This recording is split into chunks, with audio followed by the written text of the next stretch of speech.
हिंदुओं के लिए क्या किया? हिंदुओं की बेटियों के आबरू लुटती रही, बलात्कार लुटते रहे होते रहे। और दलित बेटियों से कहा गया था आजमगढ़ में तुम मजा लेने के लिए होती हो, क्या वो दलित हिंदू नहीं है? जिस बेटी का यहाँ दिल्ली में बलात्कार हुआ, और किसने बलात्कार किया और उसके साथ क्या हुआ फिर, तो ये आधी रात पे जला दी गई, वो हिंदू नहीं थी।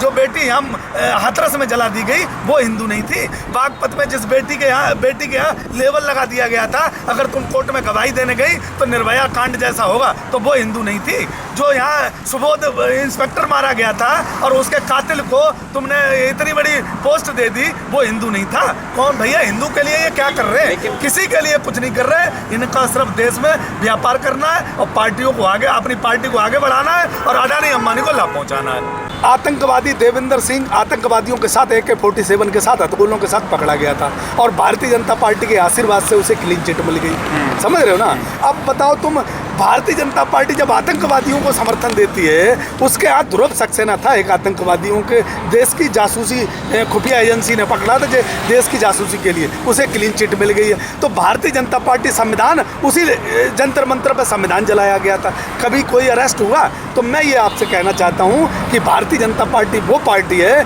कि इसी देश की परवाह नहीं, देश के संविधान की परवाह नहीं, देश के गरीब मजदूर किसान की परवाह नहीं, ये सिर्फ सत्ता में रहना चाहती है और देश को लूट के और अपने मित्रों को लाभ पहुंचाना चाहती है। इसका कोई लेना देना नहीं है राष्ट्र से। ये सिर्फ नकली राष्ट्र है, झंडे का और राष्ट्र का सिर्फ व्यापार करते हैं। लोगों को समझ जाना चाहिए। लेकिन इलेक्शन है उत्तर प्रदेश में और दिल्ली में करके उनको क्या फ़ायदा मिलेगा? मैं कह रहा हूँ आपसे, जब आप ये पूछोगे रोजगार दिए आपने कि नहीं दिए, तो वो हिंदू मुसलमान बोलेंगे आपसे। जब आप ये पूछोगे कि हमारी डबल आय का क्या हुआ, तब वो आपसे हिंदू मुसलमान की बात करेंगे। जब आप पूछोगे कि 2 करोड़ रोजगार की बात कर रहे थे, क्या हुआ, तब वो ये कहेंगे हिंदू मुसलमान की बात करेंगे। तो आप पूछोगे बच्चों को लैपटॉप दिए कि नहीं दिए, तो हिंदू मुसलमान की बात करेंगे। उत्तर प्रदेश के मुख्यमंत्री की अगर पूरी की पूरी हिस्ट्री निकाली जाए तो हिंदू मुसलमान पर निकलती है। कोई उन्होंने उत्तर प्रदेश के लिए काम नहीं किया।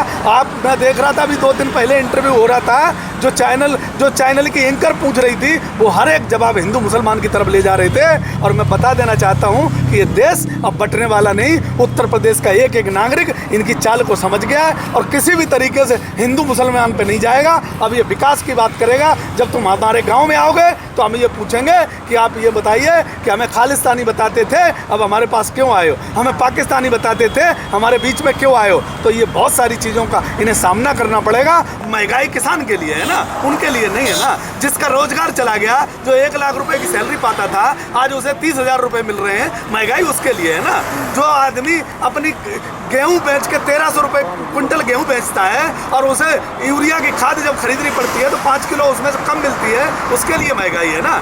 जो आदमी अपनी 50 रुपए किलो सरसों बेच के और 220 रुपए लीटर सरसों का तेल खरीदता है, उसके लिए महंगाई है ना। भैया भारतीय जनता पार्टी के लिए देश का खजाना भारतीय जनता पार्टी के हाथ में है, उनके लिए महंगाई नहीं है। महंगाई देश के गरीब के लिए, देश के किसान के लिए, देश के मीडियम क्लास लोगों के लिए और छोटे व्यापारियों के लिए, गरीबों के लिए, उनके लिए महंगाई है। सही कह रही भारतीय जनता पार्टी। उनका अडानी और अंबानी का आशीर्वाद है, उनके लिए महंगाई कोई नहीं है। और उनके लिए मुसलमानों को गाली देने के बाद उनको कोई रोकता नहीं है। भारतीय जनता पार्टी में बढ़िया से एंट्री होती है मुसलमानों को गाली, तो मुसलमानों को ये अपना रोजगार और रोटी का साधन ना बनाए, मैं बता देना चाहता हूँ। नहीं तो आने वाले समय में जब सरकार बदलेगी तो संविधान के हिसाब से जो सरकार चलेगी, तुम पे कानूनी कार्रवाई करेगी और तुम्हें सजा उठानी पड़ेगी। अगर आपको राजनीति करनी है तो संविधान के दायरे में रह के और संविधान के तरीके से राजनीति करो, समाज सेवा करो। जैसे और पार्टियों में नेता एंट्री करते हैं वैसे आओ। ये मुसलमानों को अपना रोजगार का धंधा मत बनाओ। मुसलमानों को कोई कुछ नहीं बिगाड़ सकता।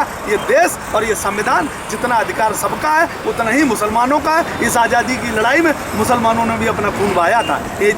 तब ये अंग्रेजों की गुलामी कर रहे थे। इनको अकल आ जानी चाहिए कि देश संविधान से चलेगा, किसी को गाली देने से इनका भला होने वाला नहीं है। ये सही है कि हर कम्युनिटी पीछे जा रही है जातियों की, क्योंकि अब जिसका जो काम है, जिसका मोची का काम है, वो 3 रुपये तो मोची का ही काम कर रहा है और उसको शिक्षा और रोजगार नहीं मिल पा रहा है। तो इसलिए जाति की जनगणना हो और जाति जनगणना से जिसका जितनी हिस्सेदारी है उसको मिलना चाहिए।